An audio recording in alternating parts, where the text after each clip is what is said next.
생생하게 상생하며 YTN 라디오 생생경제. 안녕하세요. YTN 라디오 생생경제 김혜민입니다. 싱크홀은 땅이 가라앉아 생긴 구멍이죠. 도심 한복판이나 도로에 발생할 경우 안전사고를 일으킬 수 있습니다. 부산에 싱크홀이 발생했습니다. 번영로 서울 방향 원동IC 인근 도로인데요. 싱크홀 발생 구간의 교통을 통제하고 있다고 하네요. 혹시 부산에 운전해서 가실 분들 참고하셔야겠어요. 오늘 통계청이 6월 고용 동향을 발표했는데요. 거의 싱크홀 수준입니다. 지난달 취업자는 2,712만 6천 명으로 1년 전보다 10만 6천 명 증가하는데 그쳤고요. 제조업 취업자도 감소폭을 늘려가며 석 달 연속 줄었습니다. 임시직과 일용직의 감소폭도 두드러졌고요. 실업은 가정의 기반, 아니 나라의 기반을 무너뜨리는 싱크홀이죠. 싱크홀은 피해서 가는 방법이라도 있는데 실업률은 빠져나올 방법이 없는 것 같아 답답할 뿐입니다. 2018년 7월 11일 YTN 라디오 생생경제 지금 시작합니다.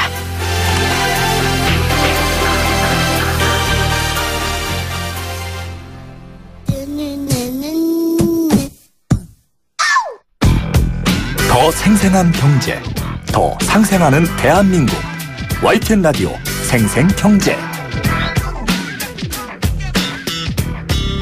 오늘 가장 뜨거운 경제 뉴스를 제일 생생하게 전해드리는 시간입니다. 내년 최저임금 도입을 앞두고 사용자와 근로자 사이의 진통이 계속되고 있는데요.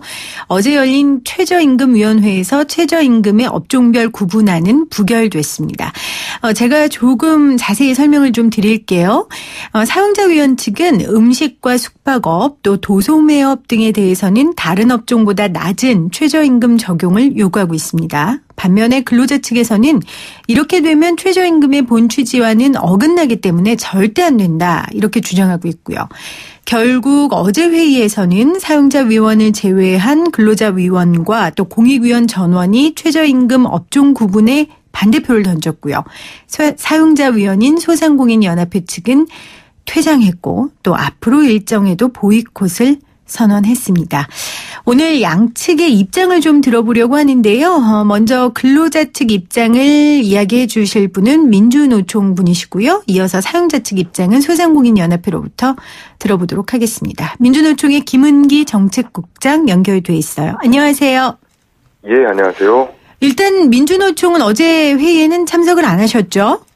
예, 그렇습니다. 네, 지난달부터 이 최저임금위원회 지금 불참하고 있는 걸로 아는데 참석은 안 하셨지만 노동계 입장 저희가 듣기 위해서 민주노총 연결했고요. 또 앞으로 최저임금의 민주노총 참여도 좀 궁금해서 오늘 연결드렸습니다. 예. 국장님, 사용자 측이 이번에는 정말 사활을 걸고 이 최저임금 업종 구분을 좀 관철하려는 듯한 모습인데요. 노동계는 그렇다면 왜 최저임금 업종 구분을 반대하십니까? 지난해 통계청 자료를 보면, 비정규직 노동자 임금이 정규직의 51% 수준에 불과합니다. 네. 이로 인해서 사실 노사 갈등이나 노노 갈등, 심지어는 사회적 갈등도 나타나고 있는데요. 이번에 최저임금위원회에 만약에 얘기한 대로 최저임금을 업종별로 차등 적용하게 되면 업종별로 사실 등급이 매겨지게 되는 것이고, 네. 따라서 그 업종에서 일하는 노동자도 등급이 매겨집니다. 더욱더 많은 사회적 갈등과 혼란마저 초래될 수 있기 때문에 저희들은 반대하는 것이고요. 네. 실제로 법 시행 초기인 1988년에 2개 그룹으로 나누어서 차등 적용을 한 바 있습니다. 바로 1년 만에 하나로 통합을 했고요. 실제 법에 최저임금법 사정과에 해서 관련 규정이 있긴 하지만 사실상 사무다른 규정으로 보고 있습니다. 네. 오히려 최저임금 업종 구분으로 인해서 노동계가 더 갈등이 있을 수 있다. 노동자들끼리. 그리고 네, 노동자들끼리뿐만이 아니고 사회적 갈등도 있죠. 그렇겠죠. 사회적 갈등도 야기할 수 있다. 그래서 지금 반대한다라고 말씀하셨습니다. 생생경제에서도 우리 근로자들, 노동자들의 어려움에 대해서 굉장히 관심 갖고 살펴보고 있는데 사실 소상공인과 자영업자들 역시 넉넉하지는 않습니다. 이 최저임금 인상폭이 컸던 지난해 이후에 거의 생계를 위협할 정도의 타격이었다. 이렇게 이야기들 하고 계시거든요. 거기에 대해서는 네. 어떤 답을 주시겠어요? 사실 지난 6월에 안타깝게도 이제 서울에서 공중족발이라고 하는 그렇죠. 임대료 관련된 사건이 있었습니다. 네. 임대인이 월세를 4배 이상 인상을 요구하면서 발생한 사건인데 매우 안타까운 사건이지만 사실 소상공인분들의 어려움과 그분들의 겪는 핵심적인 문제가 무엇인지를 잘 드러내고 있다고 봅니다. 즉 조물주 위에 건물주란 말까지 나올 만큼 네. 임대료가 사실은 소상공인을 벼랑 끝으로 몰고 있다고 보고 있고요. 물론 이제 뿐만 아니라 프랜차이즈의 경우에 이제 본사 산학금이 매우 높은 부담이 되고 네. 또한 이제 카드 수수료 또한 큰 문제라고 봅니다. 반면에 이제 그런 소상공인 분들 중에서 고용인을 채용하고 있는 분들이 일부 계신데 물론 한 20-30% 정도 되는 것으로 알고 있습니다. 그분들 같은 경우에 제가 알고 있기로는 그 매출액 대비 인건비가 약 10에서 15% 정도 많으면 되는 것으로 알고 있는데요. 네. 이 정도 인건비는 사실은 우리 일반 사업장과 크게 다르지 않습니다. 그러니까 인건비가 차지하는 비중이 아주 커서 운영을 못한다라고 보지는 않습니다. 따라서 저희는 이제 정부가 좀 나서야 될 부분이라고 보는데요. 임대료 상한제라든가 프랜차이즈 원청의 경우에는 갑질을 좀 규제해야 되고 체인점에서 발생하는 그 수입과 비용 등에 대해서 원청도 공동 부담할 수 있도록 하는 제도가 좀 필요하겠다. 또한 이제 카드 수수료도 좀 인하시키고 이러한 그 경제 민주화를 좀 빨리 실현해야 네. 소상공인분들의 지금 경쟁력이 좀 강화될 것이고 그렇게 해서 이분들의 지금 생계 위협을 좀 없애는 것이 맞는 것이지 이것을 최저임금을 감액 적용함으로써 되는 것은 아니다 이렇게 생각하고 있습니다. 소상공인과 자영업자가 겪고 있는 어려움들은 이제 정부 차원에서 감당해야 할 몫이지 그걸 노동자들의 희생으로 대처해서는 안 된다. 이제 그런 입장이신데요. 최저임금법 4조를 보니까 이런 문구가 있습니다. 최저임금은 사업의 종류별로 구분해 정할 수 있다라고 명시를 했고 또 이해 당사자의 신청이 있는 경우에는 최임이 심의를 통해 시행할 수 있도록 한다. 이렇게 나와 있던데요. 일단 법적 근거도 있고 또 제가 알기로는 다른 나라에서도 업종 구분 차등 적용을 하고 있다라고 하는데 이 부분은 어떻게 답변하시겠어요? 뭐 좀 전에도 이미 좀 말씀드린 바 있는데요. 그러니까 법에는 그렇게 명시되어 있는 거 맞습니다. 그리고 신청할 수 있게 돼 있고 거의 뭐 매년 그 사용자 측에서는 관련해서 신청을 하고 있고 지금 이미 관련해서는 여러 번 투표를 한 바 있습니다. 네. 관련해서 근데 단 한 번도 지금 그 처리된 바 아니고요. 그래서 그만큼 아까도 말씀드렸듯이 이 관련 규정이 이미 사문화된 부분이고 그만큼 어떤 사회적 갈등의 요지가 있기 때문에 네. 실행하지 않고 있다고 봅니다. 물론 지금 외국 말씀하셨는데요. 그 최저임금위원회에서 지출하는 외국의 사례들이 있습니다. 미국의 네. 최저임금 제도 내용을 저도 한 20여 개국 살펴봤는데 크게는 우리랑 비슷합니다. 그러니까 업종별 차등 적용에 대해서는 저희 나라도 냉정히 보면 법에 따로 돼 있다기보다는 그 감액 적용 규정이 일부 있습니다. 네. 그래서 감액 적용을 통해서 경기 노동자분들에 대해서 뭐 70%, 80%, 90% 이렇게 감액 적용하다가 현재는 이제 100% 똑같이 적용을 하고 있고, 네. 독일 같은 경우에도 보니까 이제 신문 배달하는 노동자들을 2016년까지는 그 최저임금의 85%까지 적용하다가 현재는 이제 100% 적용하고 있는 이런 사례들은 있는데 굳이 그런 거 말고 업종별로 정확하게 차등을 해서 두는 제도를 갖고 있는 나라는 현재까지 제가 한 20여 개국을 살펴봤는데요. 네. 없는 것으로 알고 있고요. 다만 이제 이러한 업종별 차등 적용보다는 저희도 마찬가지로 있는 수습 노동자는 뭐 10% 감액 적용한다든가 이제 가사 노동자는 이제 최저임금을 적용하지 않는다든가 이렇게 해서 사실은 뭐 지금 이것도 개선해야 할 부분이긴 하지만 이런 규정들은 가지고 있지만 업종별로 별도로 네. 뭐 예를 들면 아까 말씀하신 뭐 음식 스파업은 뭐 몇 프로 적용한다든가 이렇게 해서 별도로 되어 있지는 않은 것으로 알고 있고요. 네네. 다만 이제 말씀드린 대로 일부 이제 연령 차별이라든가 수습 차별이라든가 이런 부분들은 현실적으로 있는 것으로 알고 있습니다. 네. 국장님, 저희가 지금 시간을 양쪽 다 정당하게 똑같이 드려야 돼서요. 민주노총 이 최저임금위원회 복귀 촉구하는 기자회견 한노총이 오늘 열었습니다. 앞으로 어떻게 하실 예정이세요? 일단 뭐 저희들은 그 지금 국회에서 최저임금 산입법을 그 개학해서 네. 사실은 사회적 협의기구인 최저임금위원회의 기능을 상실시켰다라고 보이스도 들어가지 않고 있는데요. 네.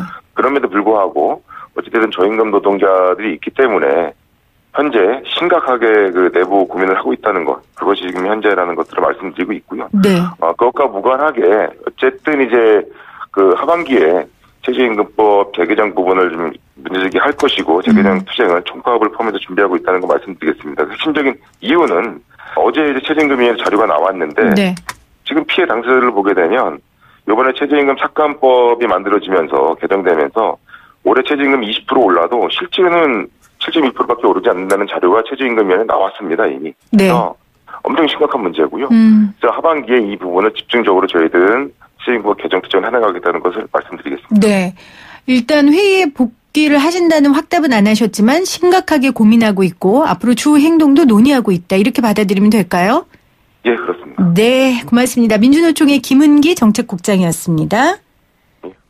네, 이어서 소상공인연합회 김대준 이사 연결돼 있습니다. 이사님 안녕하세요. 예, 안녕하세요. 네, 앞서 예, 우리 예. 민주노총 입장 잘 들으셨죠? 예, 그렇습니다. 네, 제가 좀 질문 하나하나 좀 드릴게요. 예. 소상공인 자영업자들 생계 대란 정말 저도 여러 차례 심각하다는 거 듣고 있습니다. 작년에 최저임금 인상 이후에 이 구체적으로 어떤 타격이 있었는지 좀 설명해 주신다면요. 아, 예. 작년에 최저임금이 심지어 4% 이렇게 대폭적으로 인상되면서요. 네. 소상공인 사업장에서는 지불 능력을 초과하는 어떤 그게 발생을 했습니다. 정부도 소상공인들의 지불 능력이 초과됐다는 부분을 인지하고 있어서 네. 일자리 안정자금과 같은 고용 안정책을 내놨거든요. 근데 하지만 이제 30인 미만의 제조업까지 일자리 안정자금 신청이 이제 확대되면서 네. 정작 지원을 받아야 하는 많은 소상공인들은 지원의 사각지대에서 일자리 안정자금 같은 혜택을 누릴 수가 없었습니다.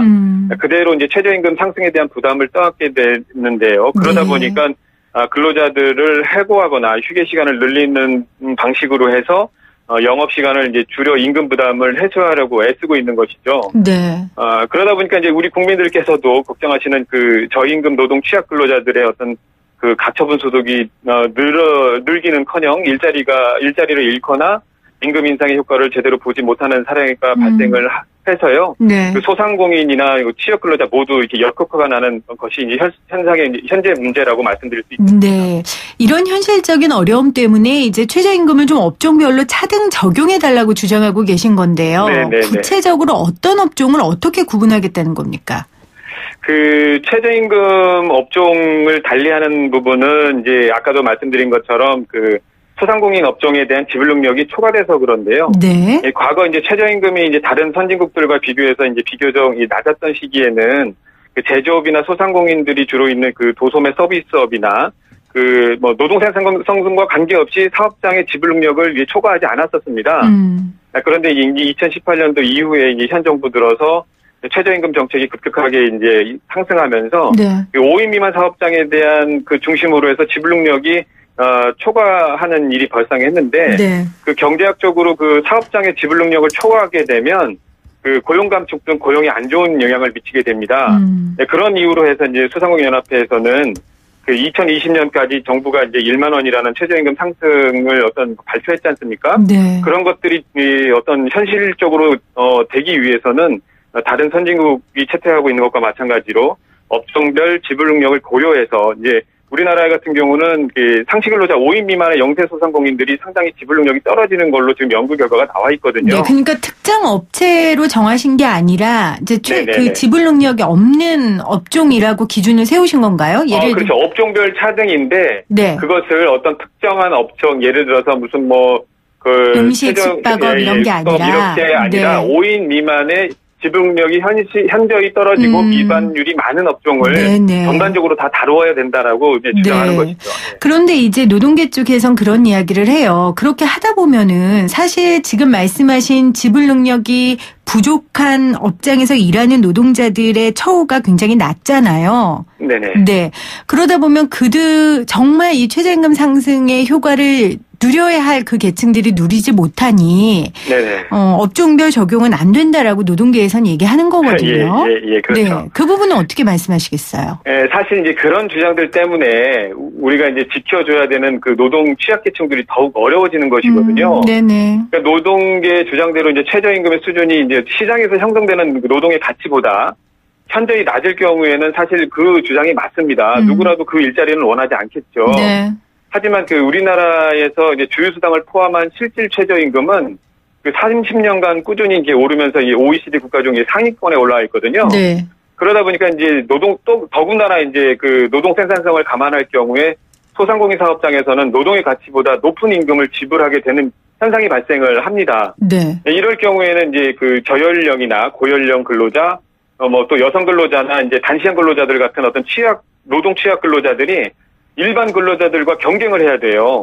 결국 이제 사업장에서 이제 감원을 하지 않더라도 이제 보다 나은 어떤 생산성이 확보된 근로자들과 일자리 경쟁을 해야 되는 어떤 상황이 벌어지거든요. 네. 그렇기 때문에 이런 취약한 노동력을 갖고 있는 근로자들이 어떤 고용에 문제가 생기고 그래서 이런 근로자들에 대한 고용을 지키기 위해서라도 지불 능력이 떨어지는 그런 업종에 대해선 업종별 차등이 반드시 필요하다. 그런 것들이 근로자들을 위해서 취약 근로자들을 위해서는 더 필요한 것이다라고 말씀드리는 거죠. 그러니까 취약 근로자들한테는 고용을 보장해 주는 게 더 중요하다. 아, 그렇죠. 그런 네. 말씀이신 거죠. 네네네. 네. 일단 소상공인연합회 측은 어제 회의에서 이제 마지막으로 이렇게 밝히셨어요. 기울어진 운동장이 돼버린 최저임금위원회에 내가 더 이상 참여할 의미가 없다. 예. 그 앞으로 어떻게 하실 예정이세요? 말씀하신 것처럼 소상공인 대표하는 그 최저임금 사용자위원들은 최저임금위원회 심의회의에 이제 불참할 것인데요. 네. 업종별 차등 적용은 아까도 말씀드린 대로 소상공인을 위해서라도 또 취약 계층의 근로자를 위해서라도 반드시 이제 이루어져야 된다고 생각하는 게 마땅합니다. 그런데 어제 그 전원 회의에서는 공익위원들의 전원 반대로 이제 부결된 상태거든요. 네.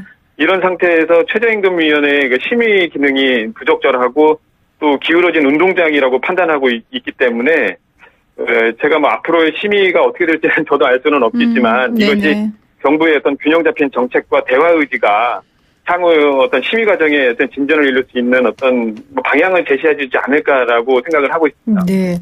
예.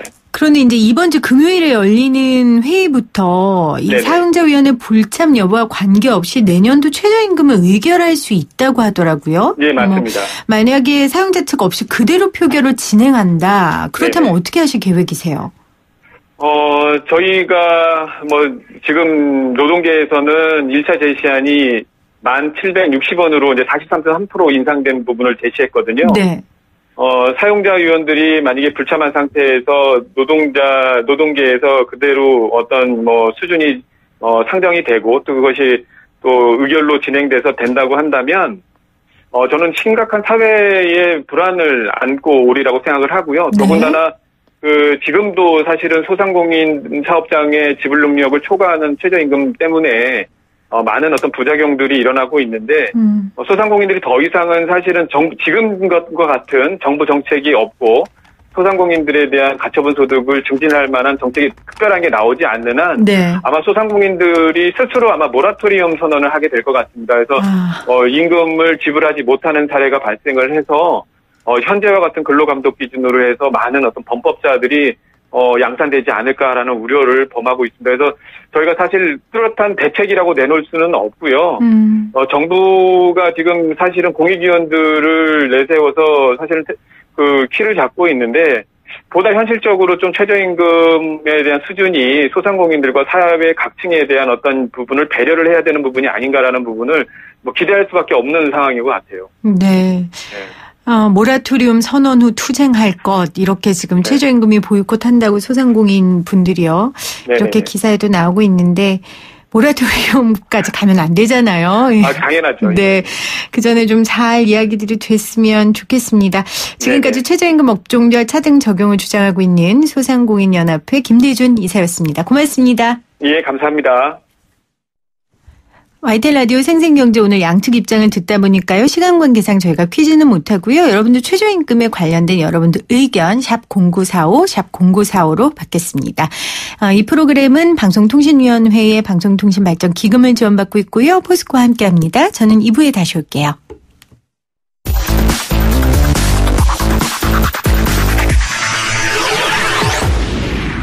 생생하게 상생하며 YTN 라디오 생생경제 을이 웃어야 한국 경제가 살아난다. 으라차차 상생경제. 을이 웃어야 한국 경제가 살아난다. 으라차차 상생경제. 오늘도 수요일 이 시간 함께해 주실 두 분 모십니다. 민생경제연구소 안진걸 소장님, 개그맨 정범균 씨, 어서 오세요. 반갑습니다. 반갑습니다. 보고 싶었습니다. 저도 보고 싶었습니다. 네. 왜 보고 싶었다고 얘기 안 해요, 소장님? 늘 보고 싶어서 그리움을 좀 삭혔습니다. 그래요. 네. 자, 우리 맨날 반가운 마음에 우리 오프닝에 너무 수다를 많이 떨어서 오늘 본격적으로 좀 먼저 이야기를 해볼게요. 두 분 신발장에 구두가 몇 켤레 정도 있나요? 우리 범규 씨? 저는 2켤레 있어요. 갈색 하나, 검은색 하나. 아, 그래요? 발이 더 자라진 않으니까 이제 나이상. 아, 근데 남자도 좀 불쌍해. 저는- 2켤레밖에 없어요. 저는 이제 요즘에는 이제 아파트 단지 안에 네. 구두하고 옷은 저기 재활용 수거함 있잖아요. 그래가지고 너무 버린 것은 버리고 좀 괜찮은 것은 그쪽에 갖다 놔서 한 서너 맞아요. 개로 줄여놨어요. 최근에는. 맞아요. 그러니까 내가 못 쓰는 걸 남이 쓸 수도 있거든요. 그러니까 예. 그렇게 갖고 계시면 맞아요. 못 된다고 하잖아요. 그러니까 아름다운 가게나 주세요. 재활용 가게에 최대한 많이 갖다 주는 게 그럼요. 좋고. 네. 근데 이번에 제가 갖다 주면서 느낀 게 구두 이번에 한번 정리했거든요. 네.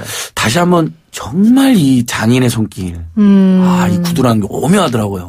지금 오늘 신고 계신 거예요, 구두죠? 네, 오늘 또 구두를 신고 왔어요. 구두 이렇게 신지 구두를 마세요. 구겨 신어요? 근데 구두를- 방송할 때는 좀 답답해갖고 구두를 검정 고무신처럼 신으면 어떡해요. 아니, 나 지금 만들 장인 정신을 느낀다 그래놓고 아니, 꺾어 장인을, 신고. 이건 장인을 무시하는 행위잖아. 꺾어 신으시는 거. 장인 정신이 느껴지는데 네. 그럼에도 불구하고 불편해. 그 뒤까지 답답해. 딱 하면 답답해서 방송할 때만 잠깐 그냥 꼬불려 신는 벗고 거예요. 계세요. 예, 벗을게요. 예. 네, 그냥 구두 편하게 벗었어요. 벗고 예. 계시면 되는데. 자, 오늘의 이슈, 오늘의 주제 여러분들 파악하셨지요? 바로 구두인데요. 오늘 으라차차의 주인공 범균 씨가 소개해 주실게요.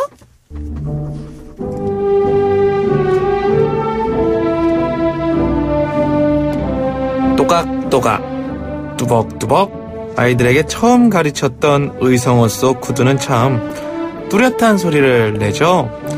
현실 속 그 구두를 만드는 분들의 목소리는 사회 속으로 또각또각 뚜벅뚜벅 걸어 들어와 제대로 된 목소리를 낼 수가 없죠. 오늘 으라차차에서 그 목소리를 들어드리도록 하겠습니다. 텐디 재화 노동자 서울 일반노조 재화지부의 텐디 분회장이세요. 박완규 대표님 나오셨어요. 안녕하세요. 와, 어서 오세요. 반갑습니다. 네, 안녕하세요. 저는 텐디에서 구두를 만들고 있었고요. 네. 지금 텐디 분의 분회장을 맡고 있는 그 박완규라고 합니다. 감사합니다. 네, 반갑습니다. 네, 와, 반갑습니다. 구두 몇 년 차 만드시는 거예요? 제가 올해 딱 50인데요. 18살 때부터 구두를 만들었으니까 32년 정도 됐네요. 저 손 좀 보여주세요. 제가 손은 사실은 손 큰 거 봐요. 진짜요? 지금 3개월간 텐디가 파업 관계로 제가 일선을 놓은 관계로 지금 손이 그래도 좀 남들하고 악수하는데 네. 부끄럽지 않은 손이 좀 돼 있는데요. 사실은 사회생활하면서 누구를 인사받고 누구하고 악수를 나눌 때는 참으로 안 부끄럽습니다. 왜? 손이 너무 굳은 살이 많이 박혀 있어가지고 그 남하고 악수하기도 사실 참 그래요. 그런데 아니요. 지금서는 묵직한 손인데. 사실 직업을 지금서는 모르면은 너무 그거겠어. 굽죠. 직업을 모르면 헬스장 많이 다니시는 줄 알죠? 많은 분들이. 사실은 이제 여러분들은 잘 이해 못 하실 텐데 버스나 지하철을 타게 되면 네.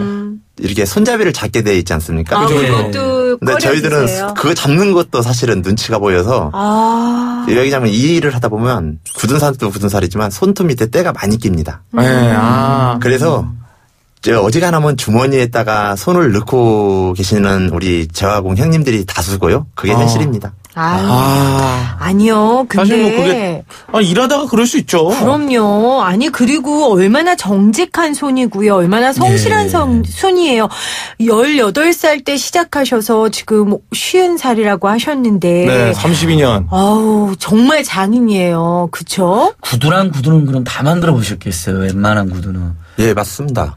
제가 사실 지금 텐디에 몸담고 있지만 네. 사실 지금 텐디에 몸담고 있다라고 할 수도 없죠. 텐디 파업으로 인해서 저 같은 경우는 지금 저희 사업체가 이렇게 공중 분양되어 있는 상태로 돼 있어서 제가 일선을 놓고 있는 관계로 어찌됐든 텐디에서 일을 할 건데요.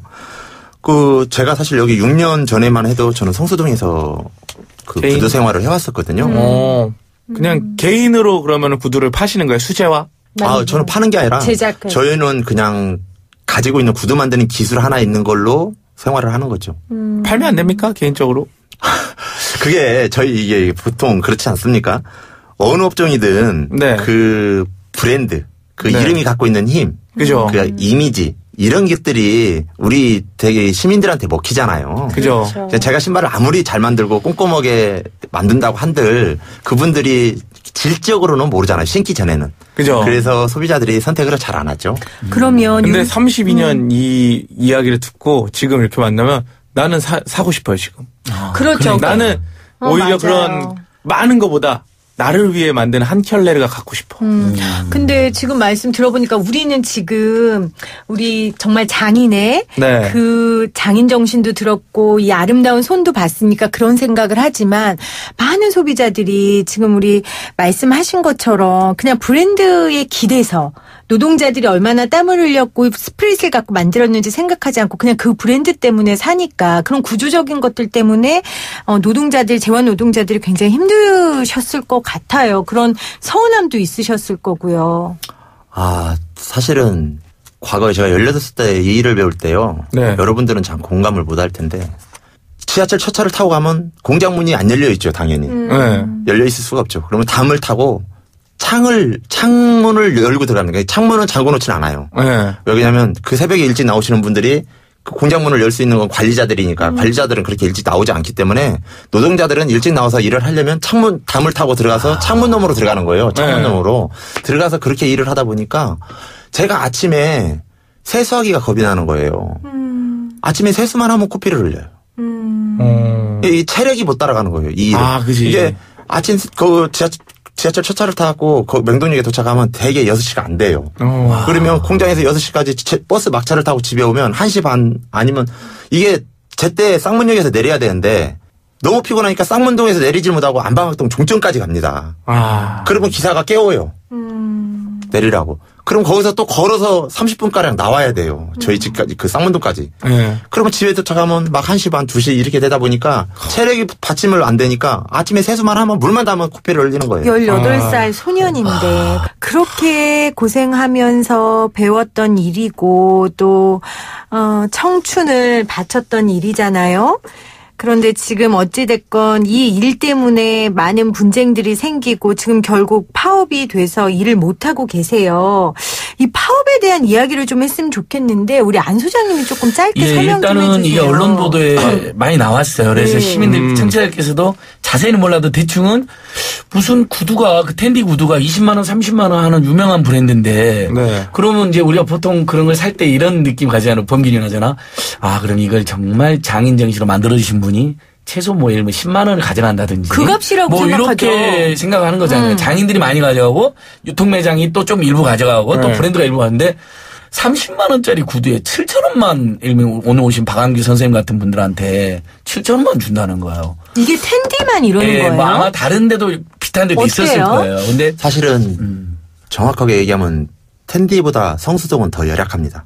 더 열악한 데도 있는 거죠. 훨씬 더 열악합니다. 뭐냐면 텐디에서 현장에서 일하다 보면 그 갑과 을 관계에서 네. 그 억압 같은 걸 안 받을 수 없잖아요. 네. 그렇죠. 말도 안 되는 억압을 받아도 거기에 대항하지 못하고 따지지 못하는 이유가 이 텐디와 같은 어느 정도라도 좀 이렇게 여건 형성이 돼 있으면 내 이분들한테 논리적으로 따지고 안 맞는 거에 대한 대항할 수가 있어서 다른 직업으로 다른 현장으로 가면 되겠죠. 근데 텐디에 종사하는 노동자들은 여기를 나가면 성수동으로 가야 되고 성수동으로 가면 더 이거보다 더 열악해. 어려운 여건이고 더 안 좋은 게 현실이니까 따지질 못하고 대항하지 못하는 거예요.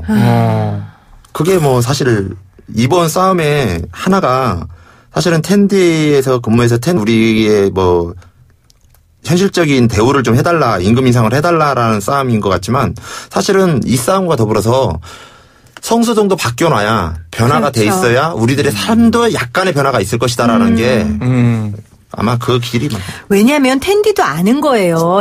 갈 데가 없다라는 걸. 노동자들 네. 뭐 너희들이 아무리 그런다 한들 못 나가는 거 나도 알아. 그거 알거든 기업은. 네. 그러니까 아까 박한규 선생님 말씀하신 구두 시장이라는 게 이제 브랜드와 그 브랜드에 의존한 유통 매장이 이렇게 장악해 있고 그 다음에 이분들을 아까 30만 원짜리 우리가 샀는데 사실 이분들한테 7천 원 돌아가는 정말 황당한 구조인데 더더욱이나 이분들이 그러면 일명 뭐 노동조합을 만들던 뭐 직장협의를 만들어서 이렇게 뭐 단체 교섭을 할 수 있으면 좋은데 이분들 또 다 사장으로 만들어 놓은 거예요.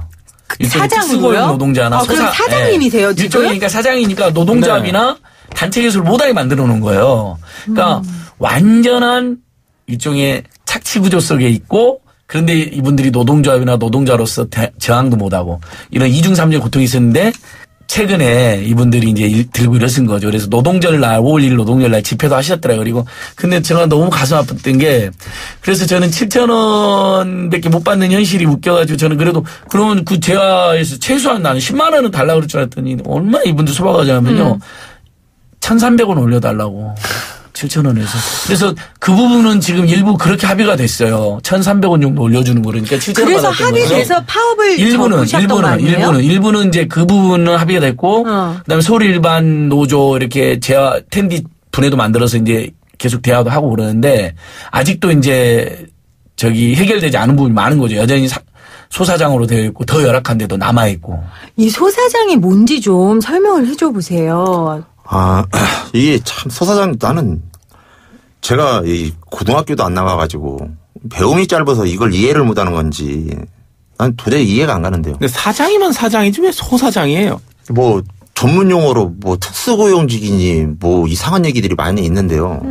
저는 제가 사장이려면 제 밑에 내가 관리하는 사람이 한 명이라도 있어야 되고, 그죠? 그리고 물건을 만들려면 구두를 한 컬레 만들려면 부자재를 내가 사다가 구입을 하다가 뭘 한 컬레를 만들어서 누군가한테 판매를 한다든가 뭐 이런 아니면 뭐 구두를 만드는데 필요한 어떤 기계들을 내가 구입해서 사용을 한다든가 아니면 현장을 내가 구두를 만들 수 있는 현장이 있어야 되겠죠. 저는 저희 입장 재화공들은요. 제가 좀 전에 말씀드린 거에 어느 하나 해당되는 사항이 없습니다. 단지 회사에서 모든 부자재 조달해주고 구두 만들어서 이게 하청에 있으면 본사에다가 납품하는 거고 그리고 그 현장에서 있는 사람들은 무엇 하나 자기 자신이 구두에 대한 뭐 부자재를 구입하는 거 아무것도 없거든요.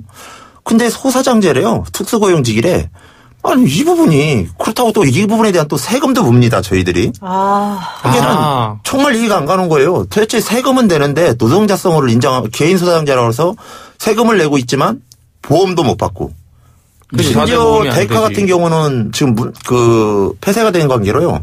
지난달 일한 며칠치 급여가 있어요. 급여를 받아야 되는데 이걸 마무리하려고 들여다봤더니 노동자가 아니라서 노동청에 가서 임금을 신청도 못 해요. 왜 사장님이니까. 왜? 그래 또 소사장제라고 그래서 퇴직금을 달려고 그래야 되는데 이 퇴직금도 이 회사가 주식회사로 돼 있어서요. 저희도 구두나 만들 줄 알지 뭐 압니까? 뭘 좀 따져봤더니 주식회사는 또 그 주식회사법과 개인 사유의 재산이 별개랍니다. 그래서 사장이 자기가 무슨 개인적으로 자산이 있어도 그렇죠. 맞아요. 우리가 거기 법적으로 뭘 해낼 수 있는 게 아무것도 없더라고요. 그래서 임금도 못 받고 그 수년에 걸쳐 있는 그 퇴직금 소송도 할 수도 없고 뭘 할 수 있는 게 아무것도 없더라고요. 그러니까 지금 방금 말씀 델카는 텐디 협력업체. 예, 맞습니다. 하나로 이게 델카만의 문제는 아니고요. 이게 그렇죠. 사실 이게 현실이 전체 서울 시내에 약 3,000명의 재화공들이 있는데 이게 전체 재화공들의 현실입니다. 협력업체 소속으로 해놓고 협력업체 직원도 아니고 소사장. 그러니까 왜 경규님 소사장 물어보시는데 뭐냐면 작은 사장이라는 뜻인데 니 혼자 자영업자인데 니 혼자 사장이니까 소사장이라 이렇게 옛날부터 붙인 거예요. 아니 그러니까 왜요? 네. 왜? 자, 처음엔 똑같은 걸 우리 그라차에서 여러 번 얘기한 것처럼 당연히 이분들의 노동을 통해서 큰 돈을 버는 텐디가 직접 고용하고 4대 보험도 책임지고 퇴직금도 주면 될 건데 그걸 하기 싫으니까 협력업체에 소속으로 넘기고 또 협력업체에서도 이분들을 노동자로 안 하고 사장으로 해놔가지고 퇴직금도 안 주고 4대 보험도 안 주고 아무도 책임 안 지고 그러니까 이분들은 노동조합도 없고 그래서 30만 원에 팔리지만 7천만 받아도 끽소리도 못하고 이렇게 살아오게 만든 거죠. 그러니까 책임지지 않고 수탈하려고. 이 부분에 있어서 저도 한 말씀 드리고 싶은데요. 과거에 제가 이제 32년 차니까 과거에 저희는 퇴직금도 있었습니다. 퇴직금도 받았고요. 매년 그 금액이 200원이 됐든 300원이 됐든 매년 인상을 받았었어요. 그 회사 사장님하고 이렇게 절충을 해서 이런 싸움이 아니고 서로 그냥 컵 한 잔 나누면서 이렇게 했었어요. 근데 이게 개인 소사장제가 들어온 게 우리 이 구두가 백화점으로 입주를 하면서입니다.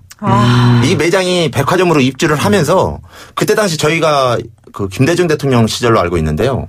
그때가 대한민국에 전체적으로 신용카드가 많이 발급됐던 시절로 알고 있어요. 그럴 때가 그리고 신용카드 대란도 있었고 그 시점과 더불어서 이 제화업계가 백화점으로 매장이 많이들 진출을 했어요. 네. 그러면서 뭐가 됐냐면 이 매출에 대한 모든 금액이 떴어요. 신용카드를 떠도 그렇고 백화점에서 네. 그렇고 모든 판매액이 다 뜨잖아요. 이제 네. 드러나는 거잖아요. 네. 그러다 보니까 이 운영을 하는 브랜드 사장, 이 브랜드를 갖고 운영하는 백화점에 갖고 있는 구두공장 사장님들이 세금에 대한 부담감이 너무 큰 거예요. 그냥 다 오픈해서 얘기하면 그냥 이 판매에 대한 이 금액이 너무 올라오다 보니까 이걸 세금 정할 게 너무 부담스러운 것들. 그래서 이 사업을 운영하다 보면 어떤 사업체든 그 세무 쪽으로 담당하는 자기 공장을 담당하는 세무사들이 있지 않습니까? 네. 이분들한테 방안을 찾은 거죠. 어떻게 하면 이 세금을 조금 정할 수 있는 방법이 없느냐라고 찾아낸 게 어차피 도급제니까 개수임금제니까 소사장제를 해봐라. 아니 그러면 나라에서는 왜 놔둬요? 이게 법의 사각지대인가요? 그렇죠. 이게 법이요. 이런 거예요. 저도 법리를 뭐 배운 것도 없고 저에서 답변 드리기 뭐한데 나라에서 정책적으로 풀어야 하는 문제다라고 얘기를 하는데 이걸 왜 이런 구조를 만들어놨는지 진짜 이해가 안 가더라고요. 안 소장님 얘기 좀 해봐요. 그러니까 이제 노동자를 직접 고용하는 게 원칙인데 정부가 해야 될 일은 그런 특수고용 노동자라고 해서 사실 방금 박한규 선생님 말씀 잘해주셨잖아요. 자기가 사장으로서 역할을 전혀 하지 않고 있다고 자영업자가 아니라고 특정 사업장에 속해갖고 아침 일찍 출근하고 늦게까지 실종의 뭐 부자재 공급까지 받아서 열심히 노동해서 납품만 하고 있다 그랬잖아요. 이게 이제 그게 바로 근로자거든요. 지휘종석을 받고 있고. 그러면 그것은 설령 자영업 계약을 했다 하더라도 특수고용 노동자라고 빨리 법이 그것을 특수고용 노동자라고 인정을 해서 이분들이 퇴직금도 받게 하고 4대 보험도 받게 하고 형태는 자영업자면 실제는 노동자니까 노조도 만들 수 있게 해줘야 됩니다. 근데 그게 그동안 법이 계속 안 됐고 그나마 문재인 정부 들어서서 저번에 대리기사 노조 일부 인정됐고 택배기사 노조 인정됐고 최근에 법원에서 학습지 교사들 이분들이 다 대표적으로 원래 노동자들이었는데 자영업자로 이렇게 변질시켜버린 거잖아요. 사용자들이. 방금 박한규 선생님도 원래 우리들도 노동자였는데 어느 날 갑자기 소상공인이 돼버렸다. 소사장 돼버렸다. 이런 거니까 계약 근로계약 형태를 일종의 이제 이렇게 소사장 협력계약 형태로 도급 형태로 바꿔버린 건데 그래도 불구하고 이분들이 노동자인 건 분명하니까 특수고용 노동자로서 빨리 이들을 노동 3권을 보장하는 법률을 만들어야 된다. 그래서 법이 지금 그렇게 많이 제출되어 있어요. 저도 이 부분에 있어서 좀 한 가지 더 말씀드리고 싶은 게 사실은 이게 지금 개인 소사장제라고 해서 한 게 약 20여 년 정도로 알고 있어요. 근데 20여 년 전에 저도 성수동에 있었는데 그때 당시도 백화점 신발을 만들고 있었고요. 근데 그때 당시 저희 사장님이 회사로 현장에 있는 우리 저하공들을 다 불렀어요.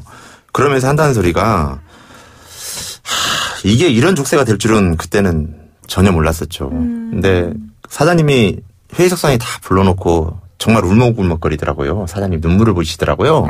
그러면서 하시는 말씀이 명의를 빌려달라는 거예요. 그래서 무슨 말씀이십니까? 그랬더니 개인 소사장제를 하면 지금의 그때 당시 인건비를 저희가 그 공전 한 컬레 만드는데 인건비가 5,300원 그때 당시 받았어요.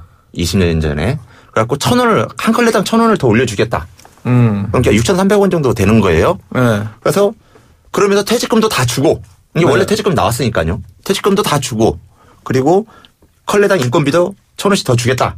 근데 이게 백화점에서 수수료와 더불어서 이 세금에 대한 이게 운영이 안 된다 도대체. 그러니까 여러분들이 내가 그때 당시에 알고 있는 게 이 수입이 4,800 밑에면 이게 내가 연 4,800 밑에면 여러분들한테 나라에서 이렇게 부과되는 세금은 없습니다. 이렇게 해서 저희들도 보니까 4,800은 벌 일이 없는 거예요. 왜냐하면 다달이 400씩 이상 벌어야 4,800이 넘어가는 부분이고 그렇게는 벌 수가 없는 부분이니까 그러면 회사도 생존해야 현장이 생존해야 우리도 살아가는 현장이니까 그러면 그렇게 합시다라고 해서 했는데 결국은 그때 당시 백화점에 많은 이 브랜드가 생긴 게 아니라 몇 개 업체가 백화점에 들어가기 시작했거든요.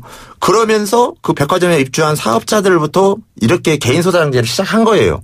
근데 지금은 백화점에 입주하는 뭐 과거에 있던 뭐 우리 알고 있는 브랜드든 아니면 그 시장에서 처하고 있는 개인 브랜드든 어디 한 군데 빠짐없이 다 이 소사장제를 적용하고 있습니다. 이게 지금 젊은 친구들은 이 지금 구두 만드는 일을 하는 친구들이 많이 줄어졌을 거 아니에요? 옛날보다 훨씬 많이 줄었을 거 아니에요? 줄었다라는 건 누군가가 덤비는 사람이 있어야. 네, 그런 거 아니에요? 그리고 안 덤빈 다음에 줄었다라는 표현을 쓸 수 있는 거잖아요. 근데 이제 만든 사람이 없는 거죠. 예, 맞습니다. 뒤를 대를 잇는 사람이 없는 거잖아요. 주 회장님이 나이가 되게 젊으신 편이래요. 제가 막내입니다. 아, 지금 제가 50인데. 네, 제가 막내입니다. 아니, 제가 50대가 막내. 예, 20여 년 전에 성수동에서 근무했을 때 네. 한 3명 정도 제 밑에 저보다 나이 어린 사람을 3명 정도 만났는데 네. 이게 뭐 지금은 이제 그분들이 지금도 우리 업종에 종사를 하는지는 모르겠습니다. 근데 20여 년 전에 3명을 만났어요. 네. 그게 다고요. 그리고 이건 나라에서도 관심을 갖고 있더라고요. 맞아요. 얼마 전에 우리 텐디 파업이 합의서에 도장 찍고 내려와서 세종시에 있는 고용노동부에서 올라왔어요. 좀 얘기 좀 하자 해서 2시간 동안 근로복지처 그 구로구에 있는 그 고용노동부 그쪽에서 2시간 동안 얘기를 나눴는데요.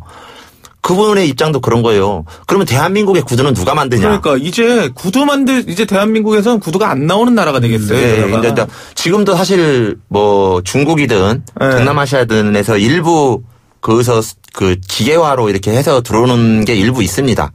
그리고 국내에도 기계화로 하는 게 여러 군데 좀 있고요. 근데 이게 기계가 다 할 수 있는 일은 아니에요. 기계가 해도 사람의 손을 타야 돼요. 어쨌든 간에. 근데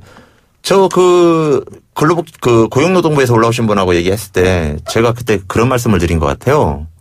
어느 분야든 어느 업종이든 사람이 살아가는데 비전만 있으면 덤비지 말라고 해도 덤비는 거 아니냐. 맞아요. 그럼 비전이라는 건 그 사람이 하나의 가정을 꾸릴 것이고 꾸리면 애도 있을 것이고 그 가정을 한 달간 꾸려갈 수 있는 비전이 보이면 젊은이들이 우리 대한민국에 지금 대학교 나와갖고 일손 놓고 일자리 못 잡아서 노는 친구들 얼마나 많습니까? 그게 현실이잖아요.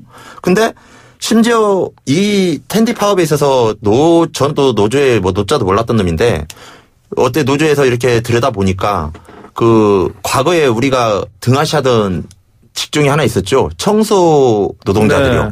그 음식 쓰레기 치우고 새벽에 일식하는 그 노동자들 있었잖아요. 그 직업에 누구도 발 안 디디려고 했던 게 현실 아니었습니까? 네.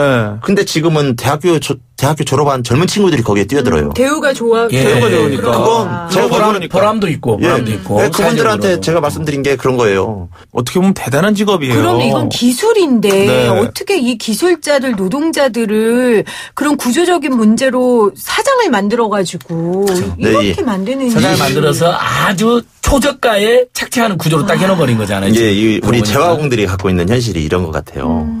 일부 브랜드들 있잖아요. 백화점에 흔히들 알고 있는 미소페, 뭐 소다, 뭐 세라, 뭐 고세, 뭐 여러 가지 브랜드가 있을 텐데. 오, 전문 용어 같다. 이제 그런 업체 운영하는 사장님들까지도 이제 텐디에 발맞추더라고요. 이게 임금을 이렇게 올려줄 터이니 이제 조합을 만들지 말아라. 이제 쉽게 얘기하면 거기에 동요되지 말아라. 노동자분의 협동조합 만들지 말아라. 그렇게 좀 중앙에서는 우리의 미래는 노동자가 가진 게 사실 없는 사람일수록 뭉쳐야 되는 거잖아요. 그죠. 그리고 심지어 바닷가에 쬐끄만한 물고기도 큰 물고기들한테 안 잡히려고 막 떼거지로 뭉쳐 다니잖아요. 근데 나는 우리 그 제어공에 계시는 선배님들한테 하는 얘기가 진짜 이게 처음이자 마지막 기회니까 우리가 그동안에 저희는 8년이지만 성수동은 15년 정도 됐어요. 임금 안 오른 지가. 그러니까 저희 우리보다 텐디보다 더 열악하다고 한 얘기가 그거고요. 이번 기회가 마지막이니까 좀 과거의 삶을 똑같이 살려고 하지 말고 좀 이번에 좀 바꿔보자. 우리가 무슨 욕심을 부리는 게 아니라 정당하게 좀 살아보자. 이렇게 좀 한번 얘기를 해요. 와, 박수. 장인이 갑이 되는 세상이 왔으면 좋겠습니다. 오늘 으라차차 생생경제 정말 절절하고도 살아있는 이야기 해주신 텐디 재화 노동자 서울 일반노조 재화지부의 텐디 분회장이신 박완규 대표님 다시 한번 감사드리고요. 오늘 함께해 주신 안진걸 소장님 그리고 정범규 씨도 고맙습니다. 고맙습니다. 감사합니다. 예, 고맙습니다. 감사합니다.